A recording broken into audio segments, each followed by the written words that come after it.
Welcome to the Legion Strength and Conditioning Podcast. You can check us out at legionsc.com or follow us on Instagram at legion.sc.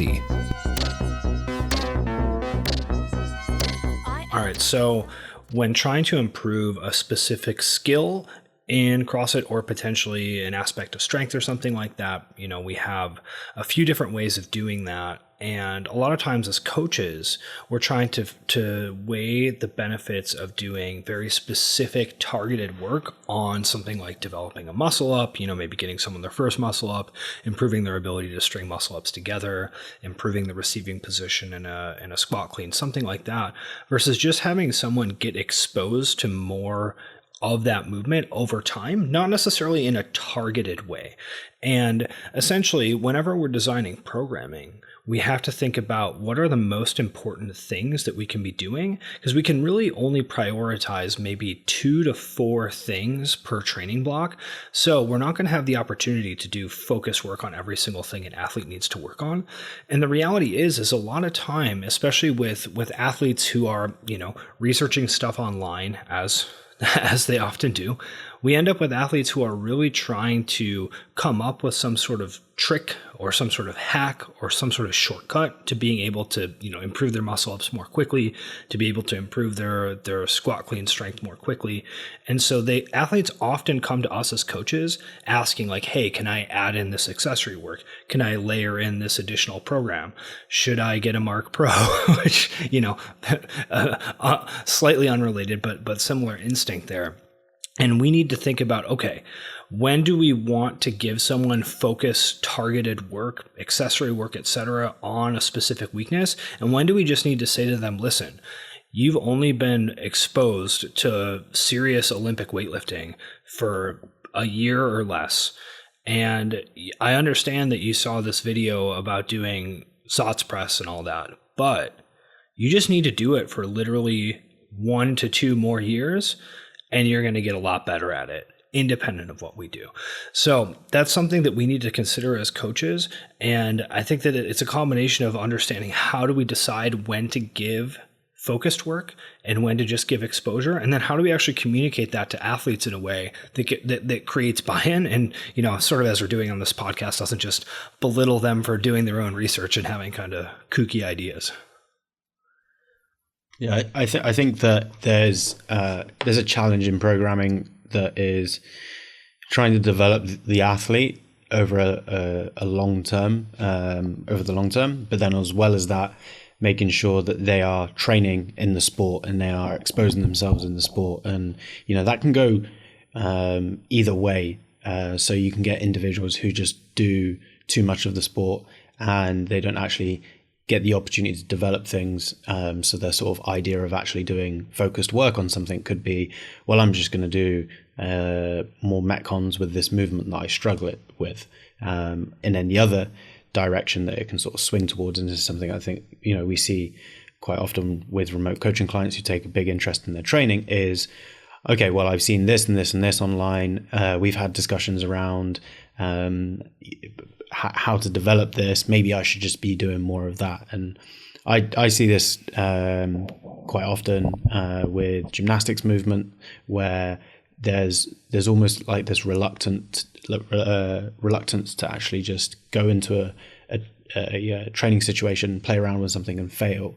And we were chatting just before this about muscle ups, and sometimes it's just a case of someone going in to the gym and actually putting themselves in a situation where they try it by themselves. That was a little bit difficult, so they try it with a spotter. They get it, and they do that a few times to get a bit of a feel for the movement. Now they understand it a bit more, and then they try it by themselves, and it's almost like a bit of a this is something I think you used to see a lot in training for CrossFit, when people were literally just playing around with stuff and sometimes doing stupid things, but there was this play nature to training which allowed people to sort of develop skills. And I remember for myself, I was very much around, okay, well, I've got this training log from the gym I was at, and there's all these skills. I literally just needed to tick off everything.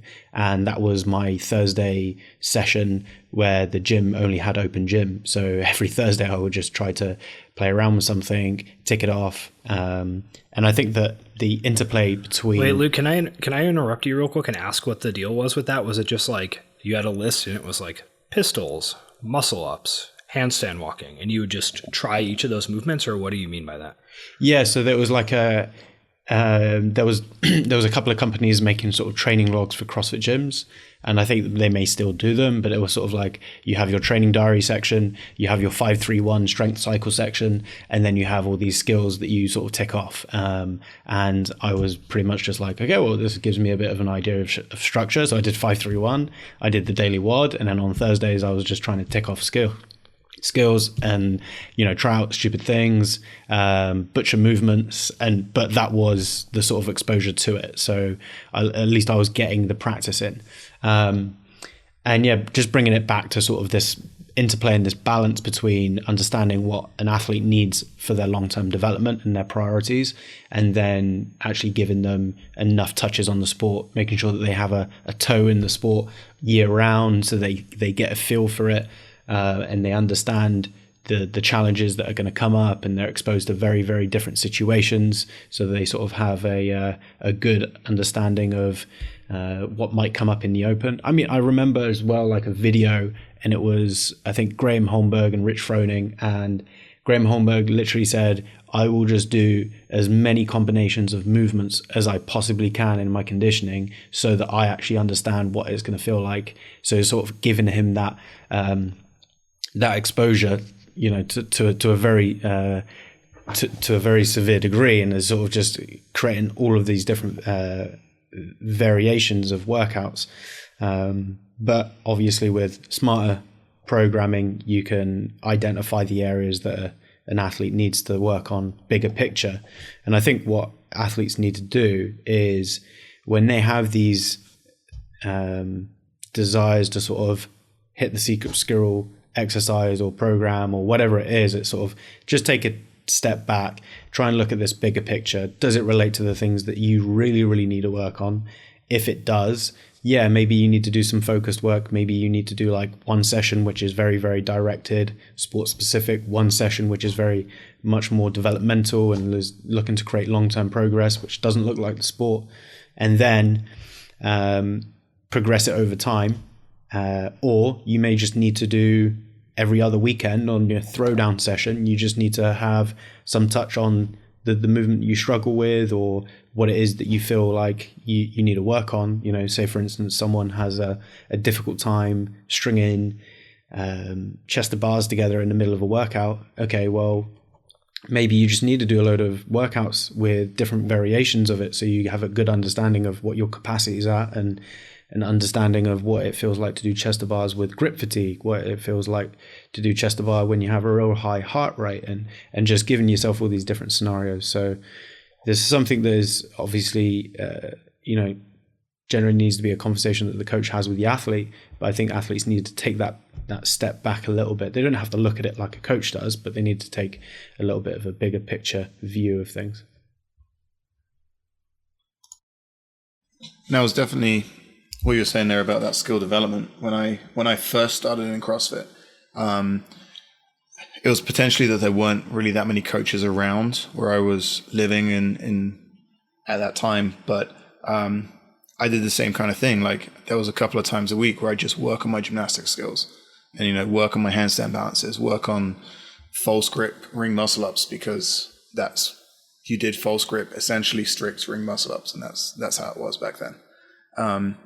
But, you know, there wasn't like this necessarily formulated progression and plan for people when it came to those gymnastic movements, at least not in the gym I was at the time. And it was very much a self-led discovery, as opposed to, okay, if you do this drill 100 times, this is going to be an easy movement for you. But I think the advancement of that has been that I know you love talking about the secret squirrel programming, and there is generally no like quick fix for anything, but there are there are things, especially on the gymnastics side now, that you can look to as excellent development for certain movements, in terms of progressions and ways to progress. Like what? What's your favorite secret squirrel exercise, John? I mean, depends on the movement. Give me an exercise we're trying to get towards. I'll give you my secret exercise. What have you been talking about? Muscle ups? Muscle ups. What's your favorite secret squirrel muscle up exercise? I do like skin the cats. I just think that doesn't look like a muscle up though. It's good for developing core control and ring control. Okay. And a lot of weighted dips and ring dips as well. Secretive. Just stabilizing. So it's I know no one's ever heard of those exercises, and you guys can look it up on Google and YouTube and figure out what a ring dip is. But yeah, those are my go-to for muscle ups, really. Well, yeah, I think that an interesting way to potentially frame this discussion, which, hearing you guys talk about your background, potentially being in a situation where there wasn't as much coaching information out there and just having to figure things out on your own, is insightful, right? Because it worked reasonably well. I mean, I was in the same situation where I was doing CrossFit on my own in a Globo gym and just kind of trying to figure it out on my own. And, that's sort of the way it was in the 2010 plus or minus era. But I think that there's potentially an insightful whatever framework there about some people are going to be able to just kind of figure things out on their own through some exposure and just practicing it, and other people are not going to be as effective at that. And I think that what might be going on there is more of a an understanding of what the process of acquiring skills looks like, right? So Luke, you mentioned just this idea of like, hey, listen, you're just going to have to, if we keep sticking with a muscle up, you're just going to have to get on the rings and literally fail at muscle ups, potentially for the next 6 weeks. And at some point, you're just going to get it, right? I know I've had that conversation with many coaching clients who are on the cusp of getting their first muscle up, or can sometimes do it and sometimes can't. And those are often the people who are looking for like, okay, like maybe I need to do this banded exercise. Will this banded exercise get me my muscle up? Right? And you're like, I mean, maybe. But honestly, like just watching you do this, there's nothing actually wrong with what you're doing. Right? Like your kip is okay. You're strong enough to do it. Your transition is kind of there, but you just have a hard time putting all of those pieces together. So the solution isn't some banded exercise. The solution is for you to attempt between 50 and 200 more muscle ups. And after you do that, you're just going to piece it together, right? That you just like literally need to try it a lot more times. And it's not going to be like, all right, I did my banded exercise. Now I can just hop on the rings and do it, right? It's like you need to have that experience of repeatedly failing at the thing and being on the cusp of getting it, and then just kind of figuring it out. And I'm kind of making fun of these athletes, but I can use my own recent experience with taking guitar lessons and trying to improve my ability to improvise. So this is kind of interesting in that I've played guitar for a long time. I'm self-taught and I'm pretty good in like very narrow slices of playing guitar, right? Like I can play certain things that are like difficult and impressive, but I'm just like really bad in other ways. So it's like this really mixed bag of what I can and can't do. And so, I'm more empathetic to athletes who I see kind of going through these processes because, for example, trying to learn to improvise is something where you have to put yourself in an uncomfortable position where you're like, okay, I can't actually do this. Like I'm having a hard time understanding where I'm at on the fretboard. I'm having a hard time being able to come up with something. You just get kind of lost in these sort of like rabbit holes of overthinking stuff.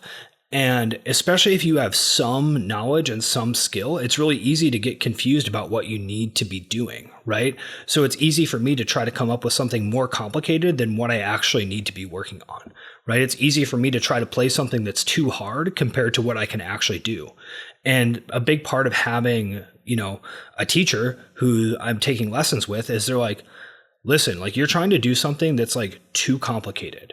Just slow it down, go much more slowly, play this relatively simple lick, and just like do that over and over again and try to build from there, because you're trying to like jump in at a point that you're just not at. Right. And it's a slightly different context, but I see a lot of parallels to the way that athletes are thinking about trying to get improvements in their skills, is that they don't necessarily have the right framework for what it feels like to be able to do the thing. So they have a hard time prioritizing what they need to work on and get stuck on some other idea or try to do something too advanced, or they're really concerned with like their hip mechanics on their kip or something. And it's like, listen, like that's all fine, but you just need to try it 150 more times, right? And same way with, trying to improve improvisational skill. It's like, that's a good idea. Like, it's cool that you can play that specific lick or whatever. And it's cool that you're thinking about this aspect of music theory. Like, that's all cool, man. But like,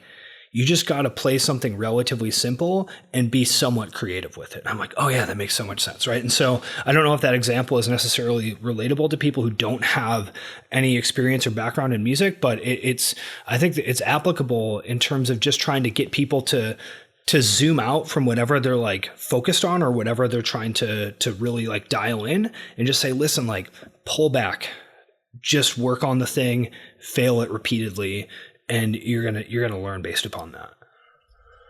I think yeah, like to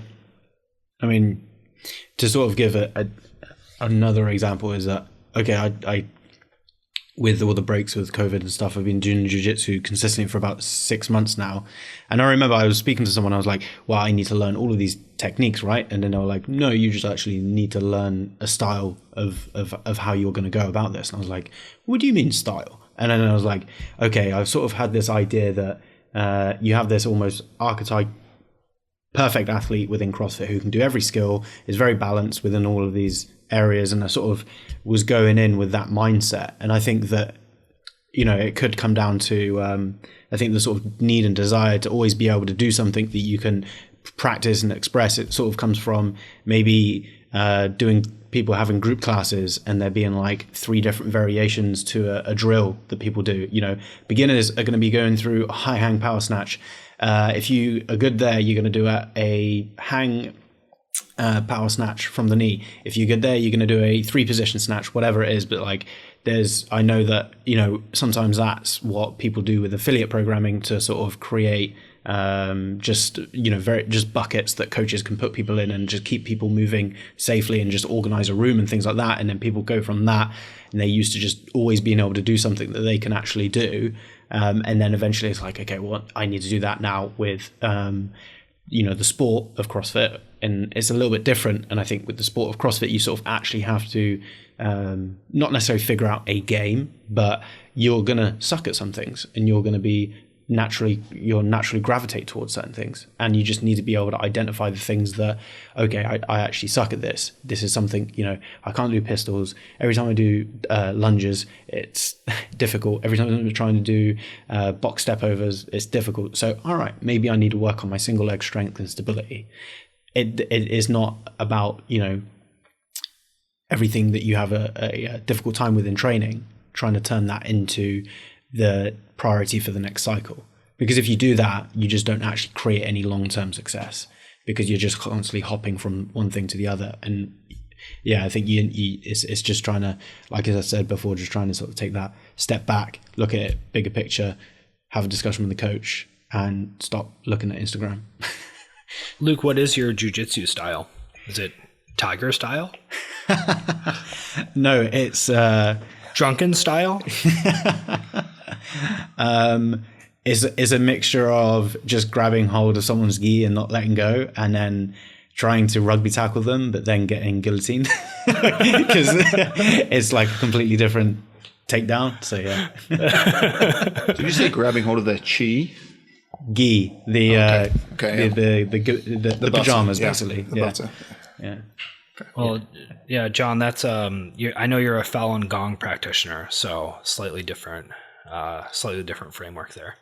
Yeah, I'm very much I don't know if you guys have heard of the windmill technique. Very effective. Dude, John's a big flailer. He's a big flailer in bar fights. So I think that something that might be worth touching on, right, is helping coaches and athletes just prioritize stuff, because I think that a lot of what we're talking about is essentially people just getting lost in prioritizing the incorrect thing. So, I'll say that for myself, my default for trying to improve something in someone is going to be just more exposure, right? That if an athlete needs to get better at pistols or needs to get better at muscle ups or needs to get better at Olympic lifting, that they probably just need more exposure. But at some point it's like, okay, something is actually going on here that you need to work on. And so like we were saying before, right? I mean, John and Luke, you guys were able to just through practice figure out how to do most of the things that need to be done. And, that's for people who are relatively competent, right? I mean, you guys were both regionals competitors. You kind of figured stuff out to a pretty solid level. And I think there's people multiple-time regional competitor. Yeah. Multiple-time regionals competitor. Love it.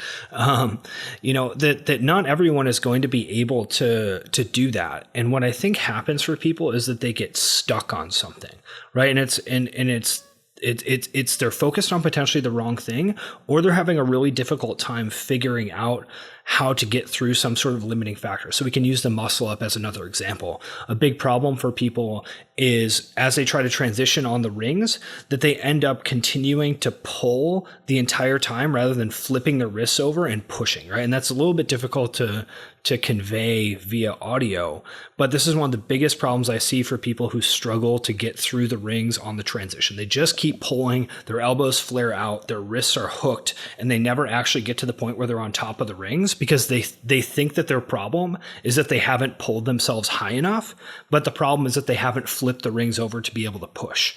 And this is something that some people just figure out intuitively, right? I know when I got my first muscle up, I was in the basement of a climbing gym, right, where they actually had rings. This was sort of pre-training at an affiliate. And for whatever reason, I was able to just kind of fling myself on top of the rings. And I was like, okay, cool. I guess I sort of know how to do this now. And, for me, that's an element of just being lucky and kind of intuitively figuring out how to do that wrist transition. But for people who can't figure that out, there comes a point where just more exposure isn't going to get them to understand that. And so then the role of someone who's coaching is to say, listen, like, here's what the actual problem is. Your kip is fine. You're strong enough. You're high enough. You understand how to do the transition when you're jumping.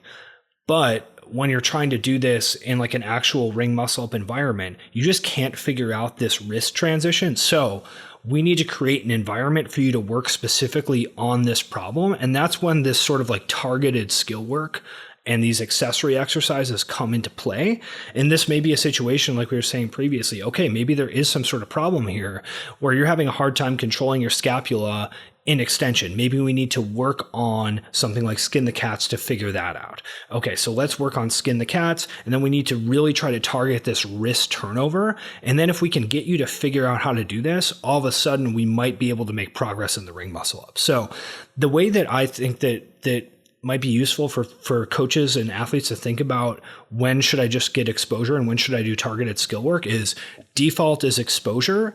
And then you'll see people actually just make progress. They'll figure these things out on their own in a lot of ways, right? They'll come up with solutions to problems. And then when it's time to actually focus in on it, you may say, listen, like you figured out this like clever ass way to get through these pistols based upon your hip mobility restrictions, but like maybe this isn't necessarily going to be good for you long-term. So we need to work on improving your motor control in single leg squatting so that you don't do this crazy shit to just like get through these pistols. Or you've gotten to this point with your muscle up and you're really obsessed with your kip, but your problem is actually this wrist turnover. I'm going to prescribe you exercises to focus specifically on that. And then in this case, it's not just like, okay, we're going to build this from the bottom up by putting together all these, secret squirrel exercises like we've been talking about. It's more of a exposure, self-organize, figure out solutions to problems. At some point, you're going to get stuck, and then we need to actually come in and give you something specific to work on. And then that might be a better way to think about when to really, pull in the secret squirrel army. Thanks for listening. While you're here, go ahead and head over to your podcast player, subscribe to the show, give it a rating, give it a review, all that good stuff. You can also go ahead and click through to the show notes where you can find out more about us at legionsc.com and also follow us on Instagram at legion.sc.